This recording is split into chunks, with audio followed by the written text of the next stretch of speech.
Kiev, do you hear me?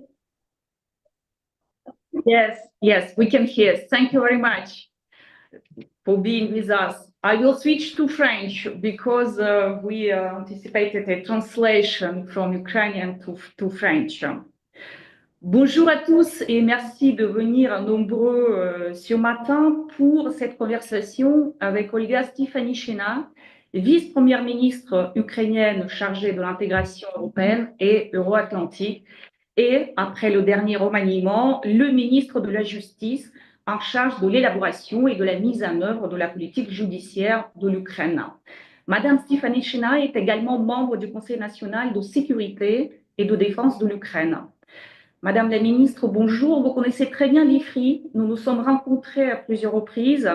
Vous êtes déjà intervenue pour nous par visio et notamment à la deuxième édition du Forum France-Ukraine. À mes côtés, Marc Ecker, directeur adjoint de l'IFRI, que vous connaissez aussi très bien. Vous nous avez reçus en juin à Kiev avec une délégation française dans le cadre d'un voyage que l'IFRI a organisé avec New Europe Center. Le timing de notre rencontre aujourd'hui est évidemment très bon. 1000 jours de guerre qu'on célébrera tristement demain, l'élection de Donald Trump, l'autorisation de frappe en profondeur que Joe Biden, le président partant, a donnée ce week-end après les frappes russes massives sur les villes ukrainiennes et les infrastructures énergétiques. L'Ukraine se trouve dans une situation inédite que peu de pays ont connue, pour ne pas dire aucun.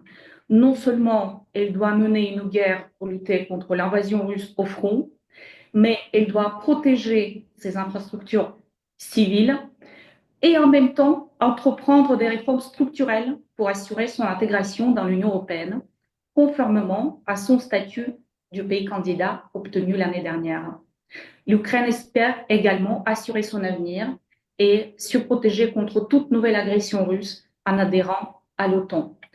Nous allons voir avec vous quelle est la situation actuelle, quelles sont les attentes de votre pays. Avant de poser la première question, je voudrais dire à notre public que nous avons le chat. Vous pouvez poser vos questions par écrit et nous les lirons avec Marc Ecker. La première question concerne évidemment l'actualité. Le ton est très difficile pour l'Ukraine, notamment la situation au front. L'Ukraine manque cruellement d'hommes, mais aussi de munitions, alors que la Russie utilise les soldats nord-coréens pour repousser les Ukrainiens de la région de Kursk. Donald Trump est arrivé au pouvoir, lui qui avait promis régler très rapidement le conflit. Et évidemment, il y a beaucoup de craintes chez l'Ukraine et les alliés de l'Ukraine de la réduction, voire de l'arrêt de l'aide américaine. Quelles sont les conséquences de l'élection de Trump? Quels peuvent être les scénarios en 2025?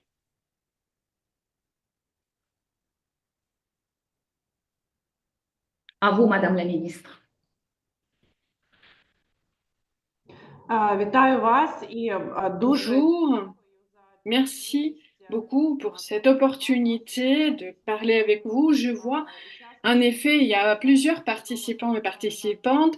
Pour vous êtes bien au courant. Pour moi, c'est toujours très important d'adresser le public français puisque la France a une place bien particulière sur des questions qui me concernent, qui concernent mon poste, surtout parce que depuis toujours, on a soutenu la politique du président français qui a essayé et qui essaye de garder le focus sur les décisions clés stratégiques, notamment la question d'élargissement de l'Union européenne et aussi la question de l'autonomie stratégique européenne et son développement. Aujourd'hui, alors qu'on approche cette date de 1000 jours de la guerre, comme jamais, on se rend compte à quel point ces messages sont importants et cruciaux. À mon avis, ils sont cruciaux afin que l'Ukraine puisse survivre et afin que la paix puisse regagner l'Europe. À mon avis, il n'y a pas de chemin alternatif dans le développement de capacités de défense de l'Europe. La paix sur notre continent ne peut pas dépendre ni de processus politiques, ni des élections, ni de dates politiques qui sont favorables ou non favorables vis-à-vis de politique, puisqu'il s'agit de bien-être et de la lutte pour des valeurs européennes. Mais dans le cas de l'Ukraine, il s'agit de la vie des Ukrainiennes qu'on perd tous les jours.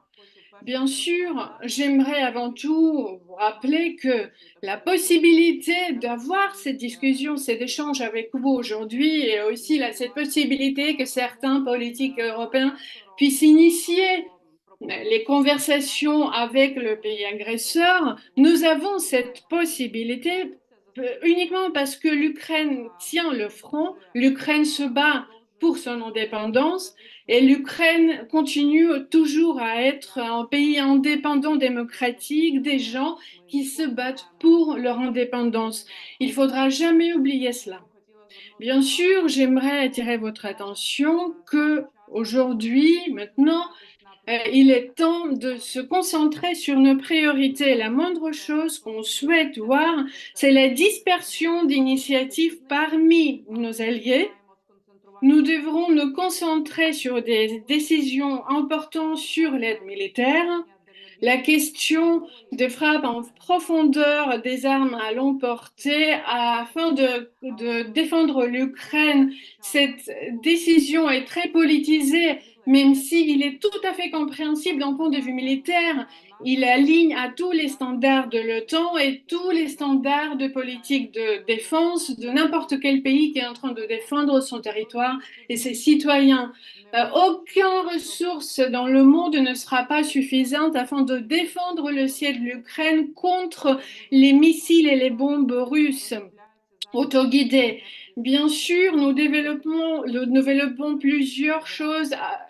Il y a plusieurs choses développées par la Russie avec ce partenaire stratégique. Ils élargissent leur potentiel. Alors, le seul chemin possible de protéger les vies des Ukrainiennes et éviter les conséquences, comme par exemple les conséquences de bombardement de cette nuit à Soumy, à l'oblast de Soumy, où il y avait plusieurs morts civiles, plusieurs morts d'enfants et d'adultes.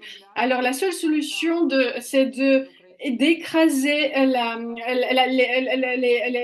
les possibilités, la force de l'ennemi qui puisse frapper l'Ukraine comme ça. Alors, j'aimerais profiter de cette occasion d'inviter tous nos partenaires et de comprendre que c'est une décision clé pour les vies des Ukrainiens de débloquer politiquement cette décision est une possibilité dynamique à préserver les vies des Ukrainiens. Bien sûr, nous observons activement les discussions qui se développent sur les intentions de renouer le contact avec le pays agresseur et initier les négociations. Mais moi, j'aimerais rappeler à nous tous qu'au début de l'invasion totale russe, il y avait plusieurs initiatives comme ça, mais aujourd'hui, aucune n'a pas abouti. En plus, j'aimerais que nous tous, nous comprenions très clairement qu'il s'agit non pas de qui va mener les négociations. La question, quel type de négociation il y aura? Et au lieu de concentrer sur les éléments clés du plan proposé du président de l'Ukraine, ce plan entend de former la base forte afin de préserver l'indépendance et de créer une vague forte politique de pression contre la Fédération de la Russie. Alors aujourd'hui, nous voyons une sorte de dispersion de cette attention. Et bien sûr, ça nous attriste, nous, les Ukrainiens et les politiques ukrainiens, mais aussi les gens qui s'adressent au monde, et qui s'adressent aux pays européens et aux pays membres de l'OTAN. Et donc, nous sommes là directement dans le pays en guerre, ici à Kiev, tous les jours, depuis 1000 jours, nous combattons pour notre indépendance. Et quand nous adressons le monde avec les propositions, nous aimerons que ces propositions soient entendues. Pour nous, c'est un signe que l'Ukraine n'est pas seule et que le monde est aux côtés de l'Ukraine, qui non seulement aide l'Ukraine à se battre, mais aussi aide à l'Ukraine de préserver son indépendance et de reporter cette guerre. Alors ça veut dire de sécuriser l'Europe, alors ça veut dire de restaurer l'unité euro-atlantique, alors ça veut dire aussi de donner la possibilité à l'Europe de construire l'autonomie stratégique, démocratique, militaire, bien sûr aussi. Évidemment, nous observons toutes les discussions qui précèdent la rencontre de G20 et bien sûr, nous observons toutes les initiatives qui sont publiées. Encore une fois, je précise que nous devrons nous focaliser sur des choses principales. En disant cela, je comprends tout à fait à quel point la Fédération Russie observe elle aussi toutes ces annonces et j'aimerais qu'on se rende compte que pour eux, n'importe quelle initiative comme ça, c'est une légitimation de l'agression, c'est une fenêtre de possibilité pour prolonger cette agression et aussi toutes sortes de compromis proposés par les alliés de l'Ukraine en Europe sur la fin de la guerre éventuelle et sur toutes sortes de négociations. C'est un signal pour la Russie sur sa force, mais aussi c'est un signal pour ses alliés que l'élargissement d'aide militaire, expansion sur les territoires russes, tout cela est les signaux pour les décisions correctes. Et j'aimerais aussi adresser notre public, attirer votre attention que personne n'a pas de doute que l'Ukraine est forte. On sait très bien que l'Ukraine se bat et sera là pour se battre pour son indépendance jusqu'au dernier point. Mais n'oublions pas que l'Ukraine a besoin de l'aide, l'Ukraine a besoin de l'unité et l'Ukraine aligne avec les demandes internationales en ce qui concerne les réformes, en ce qui concerne la fonctionnalité de l'État, en ce qui concerne les négociations sur l'avancement sur le front.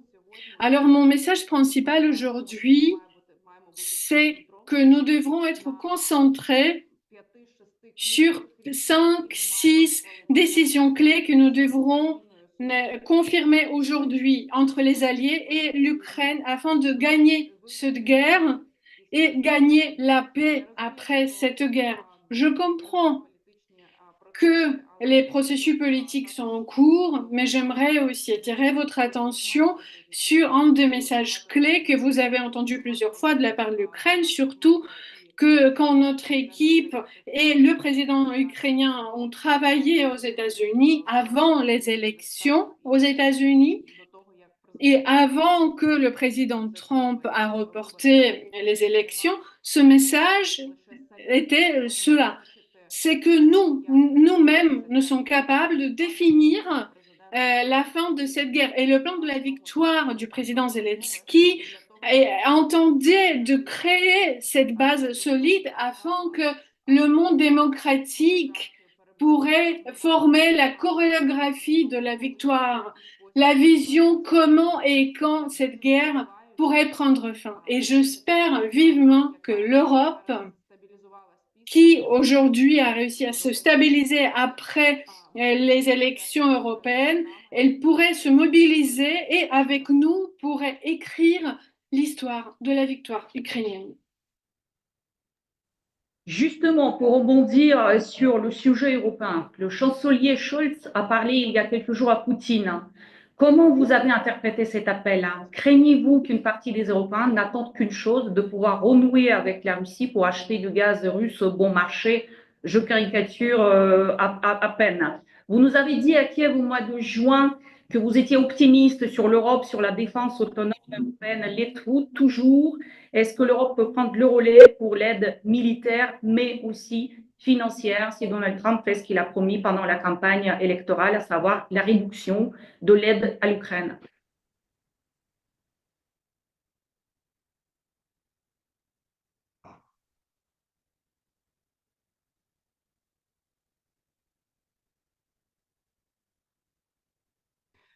Ми не маємо жодних особливих меседжів. Nous n'avons pas de message particulier suite à la conversation de Scholz avec le président de la Fédération russe. Moi, je ne considère pas que ce sont de bonnes nouvelles, mais ce sont de bonnes nouvelles pour le président Poutine. Et comme vous l'avez bien dit, pour les capitaux privés qui aperçoivent cette sorte de communication comme une sorte d'allègement et de ces tentations, même si ce n'était pas l'intention de cette conversation. Je voulais justement faire appel à cette conversation quand je disais qu'il fallait qu'on se concentre sur des choses prioritaires, puisque je pense qu'aujourd'hui, mener des négociations avec Poutine avant la réunion du G20, sans les décisions sur les armes à longue portée, sans les décisions sur l'OTAN, sans le plan bien concret sur l'armement de l'armée ukrainienne, comme c'était dit sur les plateformes de défense différentes, je ne crois pas que c'est une position forte. Et bien sûr, ce n'est pas un élément qui affaible l'Ukraine ou qui a l'impact sur l'Ukraine sur le point de vue militaire ou diplomatique, mais ça ne nous renforce pas, c'est sûr, quand on parle du fait de ralentir le pays agresseur.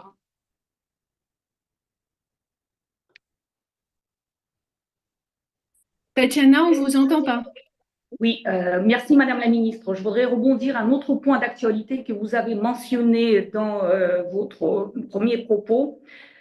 C'est l'autorisation de Joe Biden des frappes en profondeur d'attaque MS d'une portée de plus de 300 km. C'est une demande de longue date des Ukrainiens qui fait partie du plan de la victoire de l'Ukraine que Volodymyr Zelensky a présenté en septembre dernier. La France et la Grande-Bretagne avaient déjà donné l'autorisation de frapper le territoire russe avec les Scalp et les Storm Shadow. La décision américaine était attendue en quelque sorte avant la passation du pouvoir entre Joe Biden et Donald Trump. Quelles sont les conséquences de cette autorisation? Comment l'Ukraine va-t-elle utiliser cette autorisation? Les missiles vont-ils être utilisés dans la région frontalière russe de Koursk, où sont déployés les soldats nord-coréens, ou au-delà? Ou est-ce que cette décision peut-elle mener à l'escalade?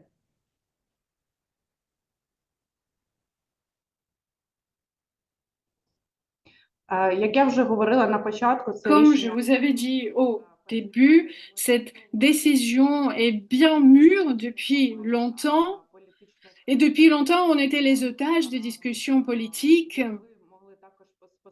Comme vous avez pu observer, on a pu utiliser avec du succès les armes ukrainiennes avant de frapper les installations de notre ennemi. Au maximum, nous avons utilisé les possibilités ukrainiennes au maximum. Et bien sûr, si cette décision a été confirmée beaucoup plus tôt, on aurait pu préserver beaucoup plus de vies humaines. Et je suis sûre que 84 personnes, dont il y a les enfants qui sont morts hier à Soumy, ils auront pu continuer à vivre, mais ils ont perdu leur vie après le bombardement d'aujourd'hui, de cette nuit, de partout en Ukraine. Bien sûr, c'est une décision importante. C'était le résultat de la discussion politique bien longue, mais bien sûr, c'est une décision politique et ça devait être confirmé et accepté il y a bien longtemps, tout en rendant compte que la défense entend la préservation de vie, la défense d'un territoire, mais aussi certaines règles. Et il s'agit de première règle de l'agression militaire, le première règle d'utilisation de ressources militaires, c'est aussi la possibilité d'élargir la possibilité de produire les armes et d'utiliser ces armes sur le territoire où la guerre est menée.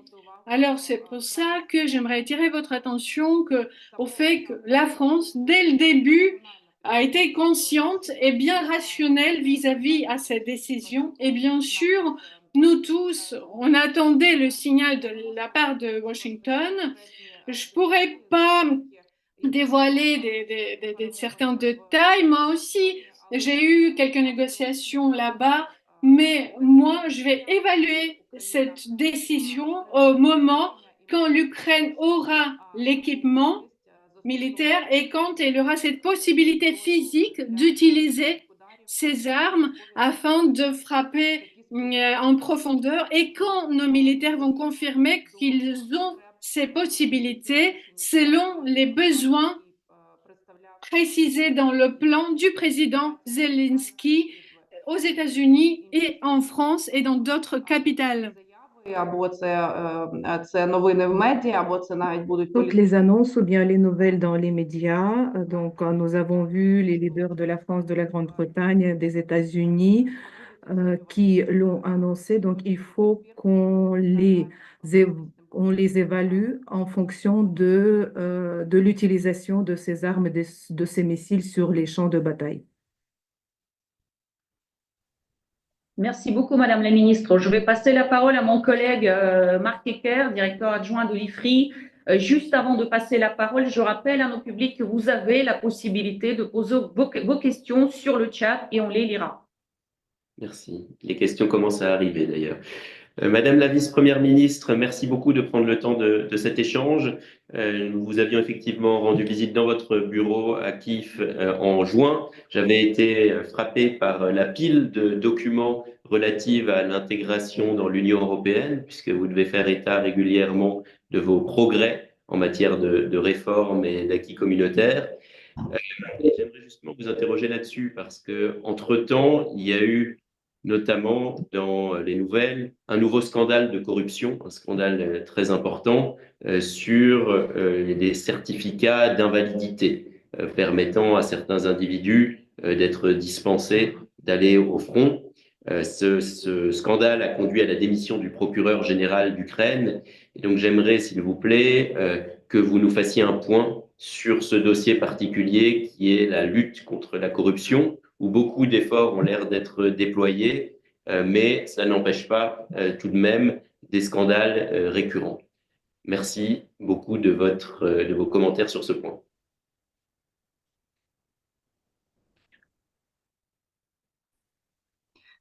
Дійсно, En effet, le processus de l'adhésion à l'Union européenne, c'est un des processus et mécanismes des plus importants qui ont lieu en Ukraine. Il y a des milliers de fonctionnaires et d'experts de la société civile et les représentants des sociétés étrangères et ukrainiennes. Ils sont impliqués et nous avons aussi des résultats. La semaine dernière, nous avons fini la préparation à l'ouverture des négociations sur les premiers six chapitres qui concernent l'état du droit, le fonctionnement des institutions démocratiques et le fonctionnement de tout le système étatique. Au fur et à mesure des négociations, nous nous engageons à être à la hauteur, disons, pour correspondre et répondre à tous les critères de l'adhésion. Et donc, la décision a été prise pour que je sois aussi en tête du ministère de la Justice, donc en tant que ministère qui forme une vision et une stratégie dans ce domaine. Donc, le processus est structuré.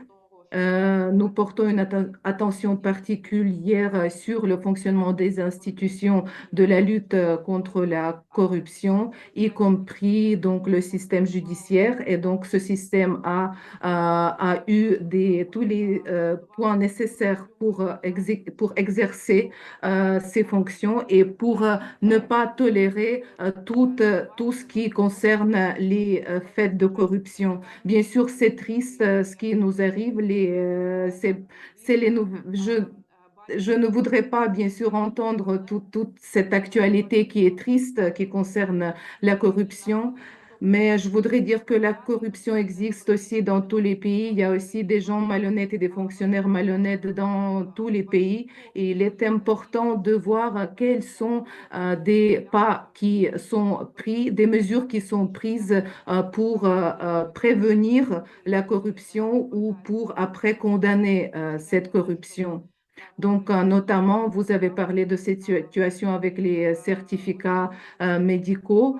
Euh, Nous voyons que dans le rapport aussi sur l'élargissement et sur l'intégration, nous voyons qu'il y a la croissance des cas de corruption qui deviennent publics. Ça fait aussi partie un élément du progrès de la lutte contre la corruption. Il y a cette lutte qui a lieu sur tous les niveaux. Et au niveau local et au niveau national, tout le monde doit être responsable des faits qu'ils font. Et nous voyons aussi qu'il y a beaucoup de choses qui ont été entreprises au niveau de la prévention de la corruption. C'est difficile d'en parler au moment de la guerre. Parce que c'est au moment de la guerre, il y a des risques de corruption qui sont élevés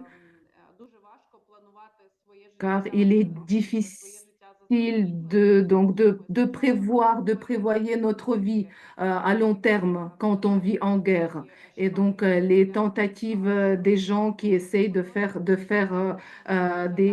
faits de corruption, mais je vous assure que vous allez aussi voir beaucoup d'informations d'actualité qui concernent la lutte contre la corruption et ces faits de corruption, mais c'est aussi une voie vers le renforcement de la démocratie et donc de la création de cette mentalité de la non-tolérance vers la corruption. Je voudrais aussi vous demander que vous vous adressiez à nous pour nous demander quelles mesures on prend quand il y a ces faits de corruption. En ce qui concerne des tâches clés, je voudrais porter votre attention sur le fait que vers la fin de cette année, l'Ukraine va présenter son projet de développement de l'état de droit, donc la feuille de route euh, pour commencer de négocier sur les chapitres concernés. Et nous allons réaliser aussi la réforme du système de sécurité publique, donc de police. Et il y a des choses qui ont déjà été décrétées par le gouvernement. Et donc, nous sommes sûrs que ça va donner aussi un effet positif. Merci beaucoup, Madame la Vice-Première ministre. Il y a des questions qui sont arrivées dans le chat. Je vais les prendre tout de suite. Il y en a une qui est une clarification par rapport à ce que vous avez dit au début sur les 5 ou 6 décisions clés que vous avez mentionnées. Est-ce que vous pourriez, s'il vous plaît, préciser quelles sont ces 5 ou 6 décisions clés? Et puis, il y a une deuxième question qui nous est souvent posée à l'IFRI quand on parle de la guerre, qui est celle des garanties de sécurité dont l'Ukraine pourrait bénéficier. Quelles sont vos attentes par rapport à ces garanties de sécurité, sachant que au sommet de Washington de l'OTAN, il y a eu des formulations un peu ambiguës sur la question de l'adhésion qui a été refusée dans un premier temps et reportée à une date non définie.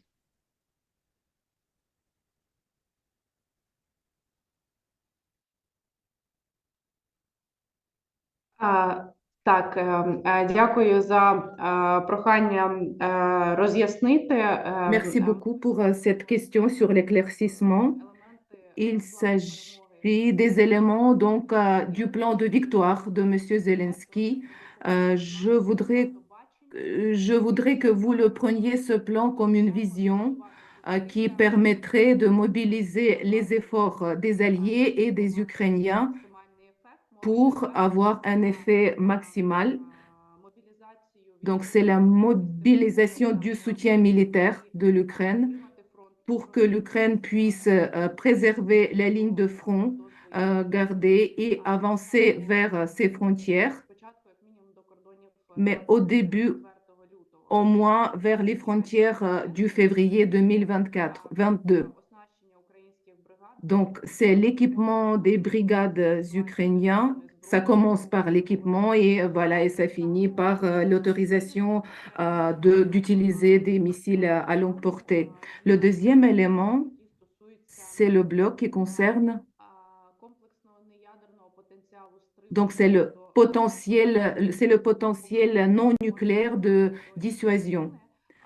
Donc pour éviter les frappes, protéger l'Ukraine contre les frappes, pour prévenir le développement des plans agressifs de l'ennemi et pourra aussi dissuader et arrêter d'une certaine manière le rapprochement des Russes avec leurs alliés. Un des éléments des décisions aussi, c'est l'invitation de l'Ukraine à l'OTAN.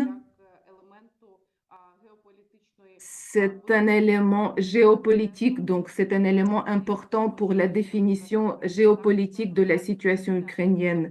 Donc, l'Ukraine, il y a juste, c'est pas l'adhésion elle-même, mais juste l'invitation pour commencer les négociations de l'adhésion de l'Ukraine à l'OTAN. Donc, c'est là aussi l'utilisation de l'article 5 de l'accord de l'OTAN.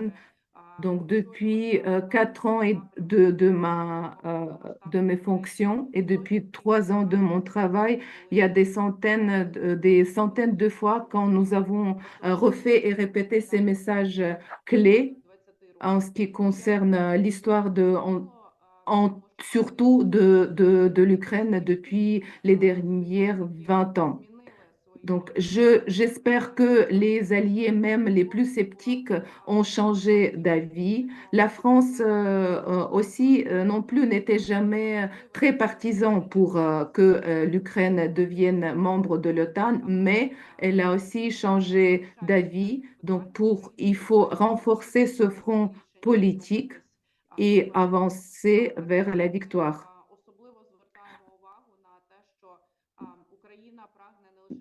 Nous portons aussi une attention particulière sur le fait que l'Ukraine voudrait non seulement adhérer à l'Union européenne, mais aussi contribuer à l'Union européenne dans la paix politiquement forte et militairement forte. L'Ukraine, c'est un grand pays agraire, mais c'est aussi un pays qui a beaucoup de ressources naturelles qui peut contribuer aussi au développement de l'Union européenne et aider l'Europe à être plus indépendante au niveau des ressources. Donc, voilà, ce sont des ressources qui peuvent aussi travailler pour l'Europe. Ce sont des décisions qui créent une base importante pour la force politique et militaire pour préparer la fin de la guerre. Donc, si on peut se concentrer au minimum sur la prise des décisions sur les points que je viens de mentionner, nous pourrions aboutir avec succès. Donc, ces aspects que j'ai mentionnés ont aussi été présentés à Trump. Et une des conversations téléphoniques après la victoire de Trump, c'est une des premières conversations que Trump a faites, c'était avec Volodymyr Zelensky.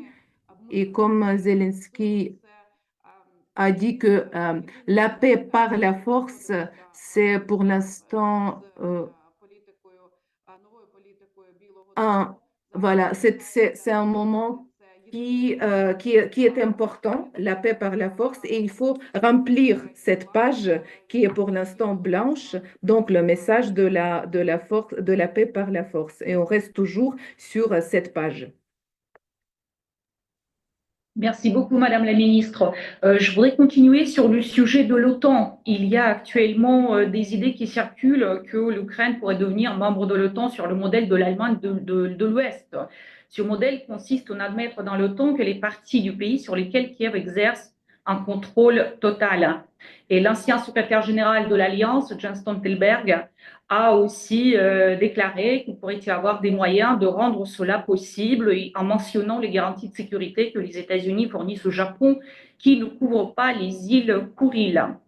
est-ce que ce serait possible pour le président Zelensky d'accepter une solution partielle sur l'adhésion de l'OTAN? Et je vois aussi une question sur le chat. Est-ce que l'adhésion à l'OTAN pourrait être un objet de deal, un objet de marchandage pendant les négociations?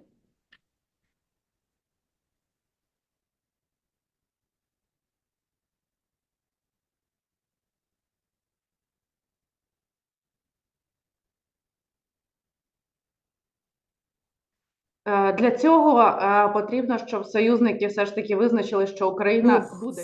ça, pour ça, il faut quand même savoir que pour que les membres de l'OTAN comprennent, oui, oui, et ou, le fait que l'Ukraine va devenir un jour le membre de l'OTAN. Donc, pour nous, maintenant, c'est important qu'il y ait une décision commune qui soit prise pour l'adhésion, l'invitation à l'adhésion de l'Ukraine à l'OTAN.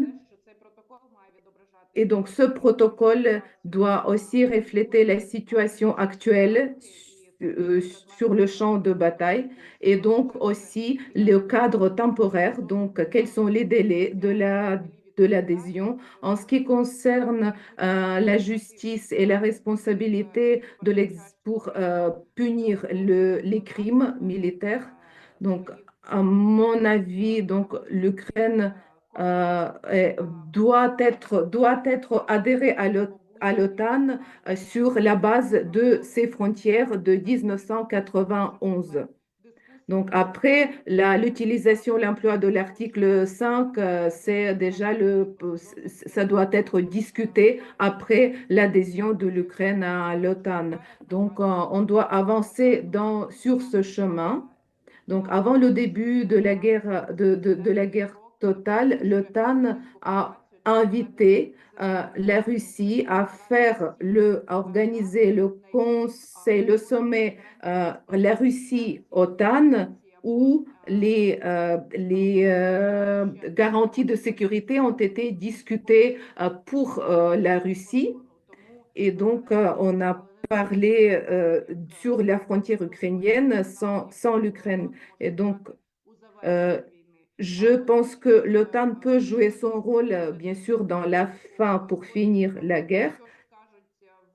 Mais si on parle d'idéologique, qu'est-ce qu'on va dire en Russie en regardant toujours la Russie après 1000 jours de l'invasion russe, on voit que c'est un facteur de dissuasion qui ne fonctionne vraiment pas, qui ne marche vraiment pas. Et donc, on voit qu'à cause de cette prisme, il y a les pertes des vies des civils et des militaires. Il faut prendre en considération les intérêts des Européens et aussi des intérêts de l'Ukraine et de soutenir la démocratie. Quand les décisions sur ce niveau sont prises, ils ont toujours du succès. Même quand on parle, par exemple, de patriotes ou on parle des pilotes ukrainiens qui défendent les grandes villes, qui nous défendent. Même moi et mes enfants, nous avons passé toute la nuit dans l'abri parce qu'il y avait plus de 200 missiles qui ont été lancés et nous avons entendu ces missiles voler. Et maintenant, on sait que ce sont des avions de chasse, les F-16, qui protégeaient, qui défendaient nous, les Ukrainiens. Je me sentais plus en sécurité pour moi-même et pour mes enfants et que je peux continuer voilà, parler avec vous et venir à cette rencontre. Donc, il y avait toujours quand même cette peur devant la Russie, oui, de l'escalade et on, à mon avis, ce sont des décisions qui qui auraient pu être prises plus vite. Et donc, il y a toujours la question du temps. Les décisions doivent être prises à l'heure, à temps, pour avoir son effet maximal. Merci beaucoup. Dans le chat, il y a une personne qui rebondit justement sur la question des délais de l'adhésion à l'OTAN que vous avez mentionné, en faisant référence à une mention qui vient des États-Unis apparemment d'hier, qui est sorti dans la presse, sur une adhésion de l'Ukraine à l'OTAN pas avant 20 ans. Et est-ce que vous avez une réaction sur ce délai très long de 20 ans? Après, une question plus spécifique, toujours liée à l'OTAN, sur les déclarations finales du sommet de Washington, qui mentionnait la création d'une NATO Security Assistance and Training for Ukraine, SATU. Et la question, c'est est-ce que vous pouvez nous faire un point sur l'avancée de SATU, dont le communiqué final de sommet de Washington mentionnait que l'objectif, c'était notamment d'amener vers une transformation de la défense et des forces de sécurité ukrainiennes qui permettrait possiblement une meilleure intégration future à l'OTAN. Voilà pour ces deux questions sur l'OTAN, puis ensuite on passera de nouveau un petit peu sur l'Union européenne, si vous le voulez bien.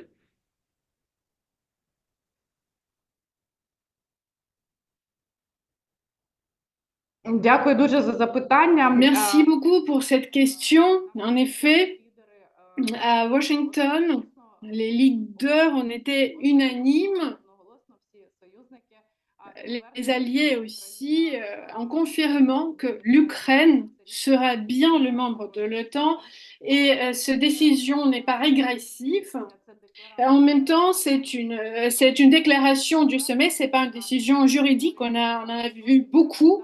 Et quand on parle de 20 ans, du délai de 20 ans, moi j'aimerais vous rappeler que le tournant clé dans l'histoire de l'Europe, c'était le sommet de Bucarest de 2008, qui a été précédé par le discours de Poutine lors de la conférence à Munich en 2007.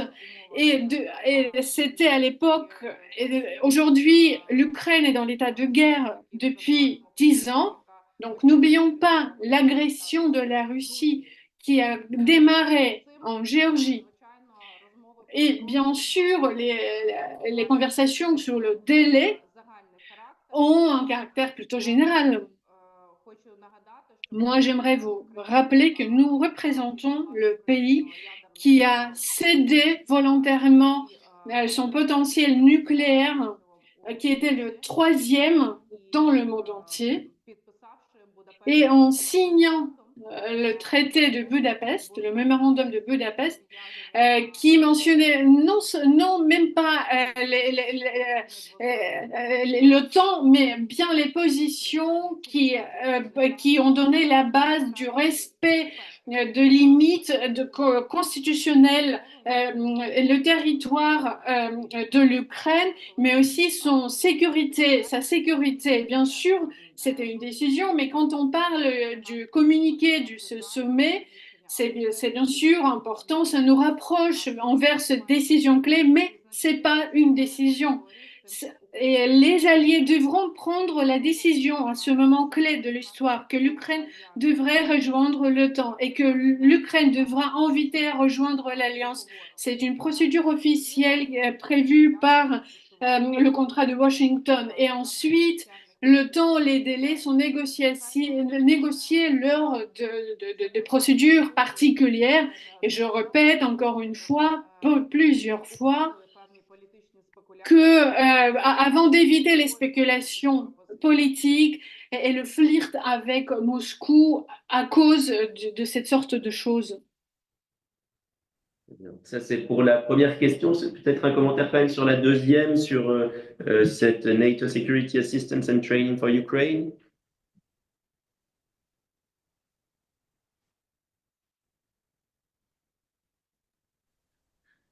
Est-ce que vous avez un commentaire à faire sur les progrès par rapport à ce format qui a été annoncé donc à Washington cet été ou pas? Sinon, on passe à l'Union européenne.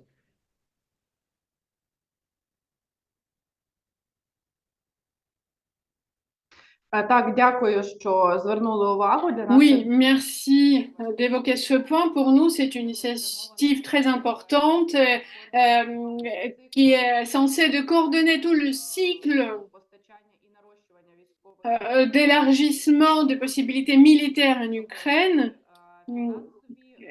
pour que le soutien financier pour le soutien militaire a été fourni à un niveau nécessaire indépendamment des processus politiques dans les pays alliés ou dans d'autres pays dehors l'OTAN.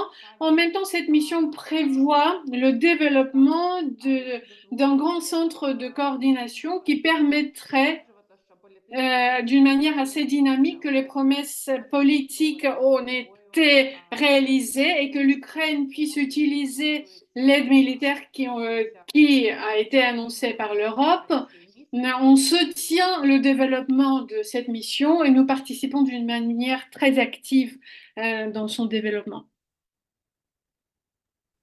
Sur l'Union européenne, il nous reste quelques minutes. Une question peut-être par rapport au processus des nominations des commissaires qui est en cours. Il y a eu les auditions il y a quelques jours avec un changement qui était attendu de commissaire sur les questions liées à l'élargissement de l'Union européenne. Je voulais savoir si vous aviez un commentaire par rapport à ça, au fait que donc c'est maintenant une Slovène, Marta Kos, qui est pressentie pour être en charge de ces dossiers. Est-ce que vous avez déjà pu échanger avec elle? Est-ce que vous pensez que ça va vous aider dans la voie de l'accession à l'Union européenne? Et puis, peut-être un autre commentaire qui nous vient d'ailleurs du chat, une autre question par rapport aux pays avec lesquels les relations sont plus difficiles au sein de l'Union européenne et peut-être qu'une manière liée à l'actualité d'aborder la question est d'évoquer la réaction négative de la Hongrie par rapport à l'autorisation des frappes dans la profondeur. Mais ce n'est que le dernier développement dans les réactions négatives hongroises à l'égard de l'Ukraine.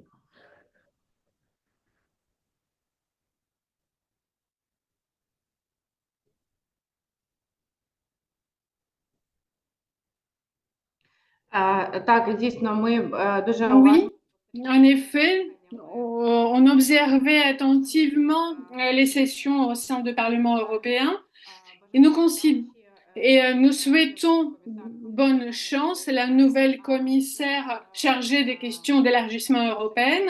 Nous avons déjà transmis l'invitation pour la visite à Kiev et nous attendons qu'elle l'accepte et qu'elle viendra chez nous ici en Ukraine afin qu'on puisse négocier nos projets, pour qu'on puisse faire connaissance et se projeter dans notre travail.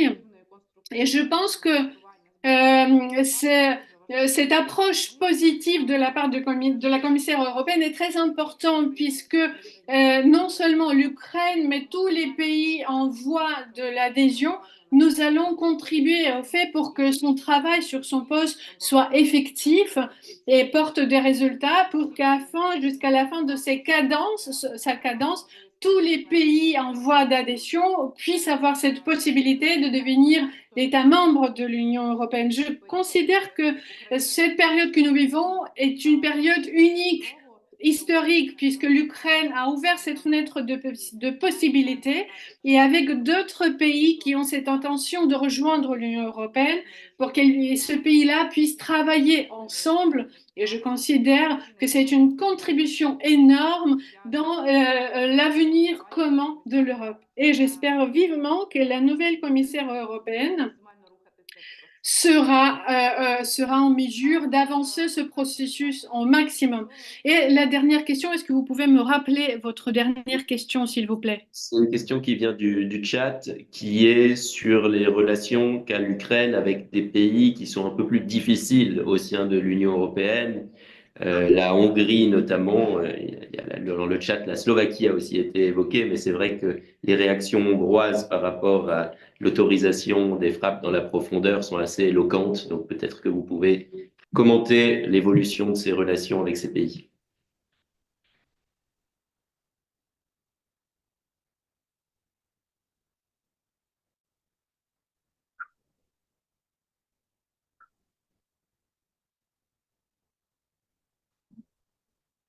Так, це дійсно не є. En effet, c'est pas un secret ou non plus un sujet difficile. Moi, j'aimerais attirer votre attention que notre ministre des Affaires étrangères a défini en tant qu'une des priorités de son travail, c'est le développement de relations avec les pays voisins de l'Union européenne, tout en rendant compte que nous serons tous les membres de l'Union européenne et j'espère de l'OTAN. Alors, nous travaillons sur cela constamment. En ce qui concerne certaines critiques ou réactions, je crois que c'est une affaire tout à fait normale, familiale au sein de l'Europe. Nous l'entendons, nous avons l'attention sur ces réactions, mais ça ne disperse pas notre attention qui est focalisée sur les questions principales dont on a évoqué aujourd'hui, et je pense que nos collègues de l'Union européenne devront aussi comprendre cela. Merci beaucoup, Madame la vice-première ministre. On nous a dit qu'on pouvait aller jusqu'à 35, donc nous avons encore 5 minutes. Est-ce que je pourrais vous poser la question un peu sur la politique intérieure? On voit aussi une certaine fatigue des Ukrainiens devant la guerre. On voit les difficultés de la mobilisation, le taux de désertion qui n'est pas négligeable dans l'armée, les sondages qui montrent qu'il y a une réduction de la popularité de Volodymyr Zelensky et une augmentation du nombre de personnes qui seraient prêtes à la cessation des territoires contre la paix. Comment vous sentez cette ambiance en interne, cette vie politique en l'absence des élections qui devaient avoir lieu au mois de mai?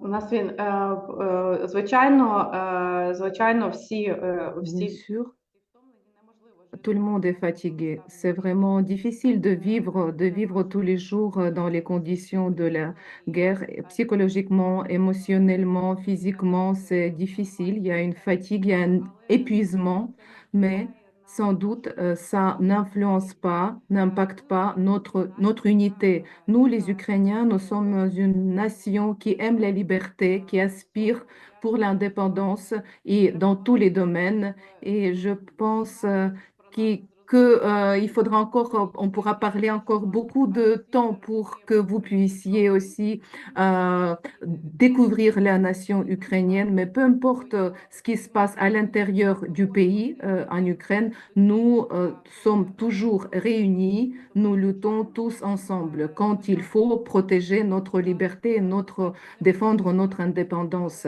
Bien sûr, ce sont les temps difficiles, mais nous travaillons ensemble pour équiper nos forces militaires, pour que la mobilisation quand même se passe bien, pour garantir les soldats qui défendent notre pays et bien sûr notre voix européenne, nos aspirations européennes nous aident à être aussi réunis. Mais bien sûr, c'est difficile quand on apprenne tous les matins ce qui se passe et les gens qui perdent leur vie quand il y a des missiles russes qui tombent sur les infrastructures énergétiques, sur les bâtiments et les immeubles des civils, quand il y a des gens qui vivent sans eau, sans électricité, quand on a du mal à assurer le processus d'éducation dans les écoles dans certaines parties de l'Ukraine. Bien sûr, c'est difficile, c'est dur et on ne doit pas l'oublier. Même quand vous me regardez, quand vous me voyez, moi, en tant que membre du gouvernement ukrainien, avec les drapeaux ukrainiens et européens, mais j'ai cette possibilité, cette opportunité d'être avec vous grâce à notre armée, à nos forces militaires. Merci beaucoup, Madame la vice-première ministre, pour cette conversation. Bon courage à votre pays pour la période qui s'ouvre. Bon courage aussi à vous pour vos 2 postes que vous remplissez avec brio. La vice-première ministre chargée d'intégration euro-atlantique et européenne, mais aussi la ministre de la Justice. Et nous espérons vous avoir pour la 4e édition du Forum France-Ukraine le 3 avril pour faire un nouveau point, j'espère, plus positif et plus optimiste à ce moment-là. Merci beaucoup.